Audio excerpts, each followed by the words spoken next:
Welcome to I dream. నా పేరు Lumbini. Mutual కన్సెంట్తో డివోర్స్ తీసుకోవాలి అని అంటే ఎంత లాంగ్ ప్రాసెస్ ఉంటుంది, ఎంత డ్యూరేషన్ పాటు ఇది ఉంటుంది, డిస్కస్ చేద్దాం. ఈరోజు మనతో పాటు ఉన్నారు senior advocate Nageswararao Pujari garu. Let's talk to him. Sir, mutual కన్సెంట్తో డివోర్స్ తీసుకోవాలి అనుకున్న వాళ్ళకి ఎంత లాంగ్ డ్యూరేషన్ ఉంటుంది? జనరల్ రూల్ ప్రకారం అయితే ఏంటంటే, మనం కోర్టులో మ్యూచువల్ డైవర్స్ అప్లై చేసినప్పుడు ఏంటంటే, మనకు ఎప్పుడైతే మ్యూచువల్ డైవర్స్ అప్లై చేస్తామో దాంట్లో 2 కండిషన్స్ ఉంటాయి. ఫస్ట్ కండిషన్ ఏముంటుంది అంటే, మ్యూచువల్ డైవర్స్ అప్లై చేయాలంటే పెళ్ళి అయిన తర్వాత మినిమం 1 year ఆగాలన్నది general rule. Okay, mutual divorce within the 1 yearలో అప్లై చేయడానికి లేదు. ఓకే, అది ఫస్ట్ రూల్. మనం పిటిషన్స్ 1 year తర్వాత సబ్మిట్ చేసిన తర్వాత మళ్ళీ 6 months కూలింగ్ పీరియడ్ ఉంటుంది. మనకు 6 months టైం ఇస్తారు. ఆ 6 months తర్వాత డైవర్స్ ఇవ్వాలనేది ఇదంతా జనరల్ రూల్. ఓకే, పెళ్ళైలో 1 year తర్వాత అప్లై చేయాలనేది ఒక రూలు, అప్లై చేసిన తర్వాత 6 months ఆగనేది రెండో రూల్. మ్యూచువల్ డైవర్స్ అనేది ఏంటంటే కంపల్సరీ 1 year + 6 months, 1.5 year అనేది జనరల్ రూల్. కానీ మారిన పరిస్థితులకు అనుగుణంగా, మారిన జీవిత విధానం అనొచ్చు, లేకపోతే ప్రయారిటీస్ అనొచ్చు, ఏదైనా అనొచ్చు, మనం మ్యూచువల్ డైవర్స్ అనేది ఎప్పుడైనా అప్లై చేసుకోవచ్చు. పెళ్ళైన 1 month తర్వాతనో, 2 months తర్వాతనో, 3 months తర్వాతనో అప్లై చేసుకోవచ్చు మ్యూచువల్ డైవర్స్ అనేది. అప్లై చేసుకున్న తర్వాత కూడా 6 months వెయిట్ చేయకుండా మళ్ళీ 6 months వెయిటింగ్ పీరియడ్ని కూడా వేవ్ ఆఫ్ చేయండి, నాకు ఇమీడియట్లీ డైవర్స్ ఇవ్వండి, మళ్ళీ పిటిషన్ వేసుకుంటే మీకు మ్యూచువల్ డైవర్స్ తొందరగా వచ్చే అవకాశం ఉంటుంది. ఒకవేళ ఎవరికన్నా పెళ్ళై 1 year అయింది అనుకుందాం, 1 year దాటింది అనుకో, మ్యూచువల్ డైవర్స్ యావరేజ్గా ఒక 1 month నుంచి 45 daysలో తేవచ్చు. మ్యూచువల్ డైవర్స్ 1 month నుంచి 45 daysలో తేవచ్చు. ఓకే, ఒకవేళ పెళ్ళి విత్ ఇన్ ద 1 yearలో అయినా కూడా ఒక 2-3 monthsలో మనం మ్యూచువల్ డైవర్స్ తీసుకునే అవకాశం ఉంటుంది కోర్టు నుంచి. సరైన పిటిషన్స్ వేయగలిగితే, కోర్టులో కనుక మనం సరైన పిటిషన్స్ వేయగలిగితే మీకు విత్ ఇన్ ద 1 monthలో మీకు మ్యాక్సిమం విత్ ఇన్ ద 1 yearలో కనుక పెళ్ళి అయితే 3 monthsలో వచ్చే అవకాశం ఉంటుంది. కొంతమంది పెళ్లి రిజిస్ట్రేషన్ చేసుకోకన్నా ముందే డివోర్స్ తీసుకుంటున్నారు, పెళ్ళప్పుడు తీసుకున్న ఫొటోస్ ఇంటికి రాకన్నా ముందే డివోర్స్ తీసుకుంటున్నారు కదా. రిజిస్ట్రేషన్ అవ్వకపోయినా పర్లేదు? హిందూ మ్యారేజ్ యాక్ట్ ప్రకారం ఏంటంటే, రిజిస్ట్రేషన్ కాకపోయినా there are controversies.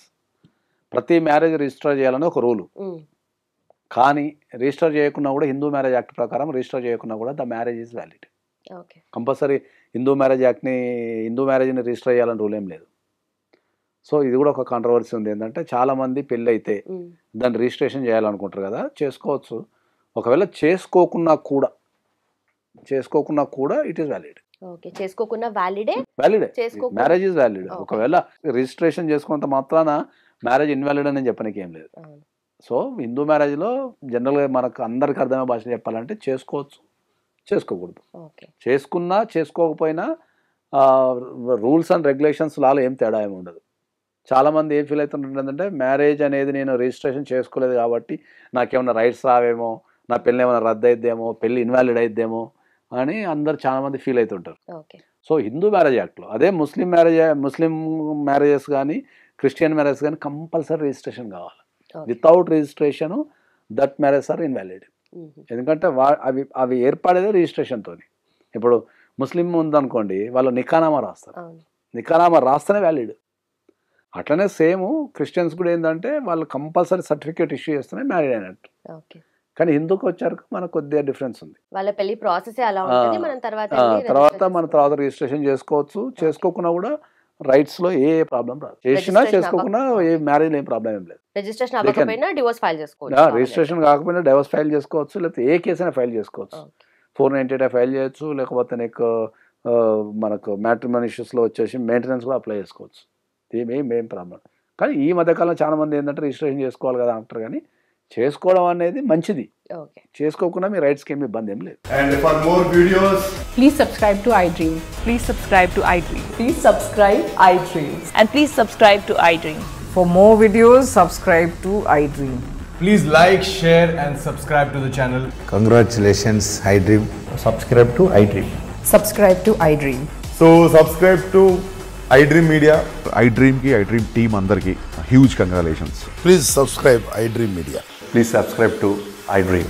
Subscribe iDream. Please subscribe to iDream.